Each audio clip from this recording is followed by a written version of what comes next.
தைரியமா சொல்லுங்க. ஜெயலலிதா. கரெக்டா சொல்லுங்க. ஜெயலலிதா அம்மா போடலாம். உண்மைதான். நான் உங்ககிட்ட என்ன சொன்னேன்? நீங்க உண்மையை மனசுல இருக்கிறது சொல்லுங்க, நான் உண்மையை சொல்றேன்னு சொன்னேன்ல. நான் இப்ப என்ன சொன்னேன்? ஜெயலலிதா போடுறாங்கன்னு சொன்னேன். அது உண்மை. ஆனா அது முழு உண்மையா இல்ல. ஏன் இல்ல தெரியுமா? நீங்கெல்லாம் விவசாய வேலைக்கு போயிருப்பீங்களா?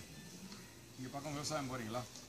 நெல் போடுற இடத்துக்கு போயிருக்கீங்களா? நெல் என்ன விலைக்கு? சரி, இங்க கிடையாது. நெல் எல்லாம் என்ன விலைக்கு இருக்குன்னா 10 12 ரூபாய்க்கு இருக்கும் கிலோ.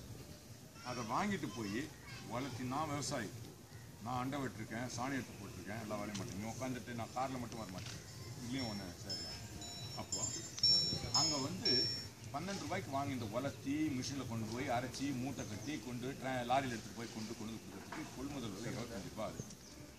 25 ரூபாயில் இந்த அம்மா என்ன விலைக்கு வாங்குறாங்கம்மா? ஜெயலலிதா மத்திய அரசு, காங்கிரஸ் அரசு இருக்கிற இந்த காலத்தில் 25 ரூபாய்க்கு வாங்கின விலையான அரிசியை இந்த அம்மா 3 ரூபாய்க்கு வாங்குறாங்க.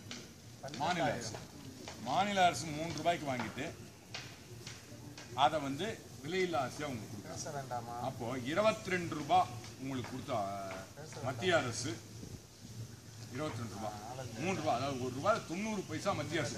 ஆனால் நாங்கள் சொல்லலை, மத்திய காங்கிரஸ் அரசு கொடுத்தது, இன்னைக்கு வேற அரசு. ஆனால் 10 பைசா கொடுத்துட்டு எல்லாம் நான் கொடுத்தேன்றாங்க. நீங்கள் என்ன நினச்சிக்கிறீங்க? ஜெயலலிதா அம்மா கொடுத்தான்னு. இதை மாற்றணும். உண்மையை சொல்கிறேன். இதை நீங்கள் அதிமுக ஆளுங்கிட்ட போய் கேளுங்க. நான் என்ன சொல்கிறேன்? உங்கள் கண்ணை பார்த்து சொல்கிறேன்னு சொன்னேன். உண்மையை மட்டும் சொல்கிறேன்னு நான் போய் சொல்லலை.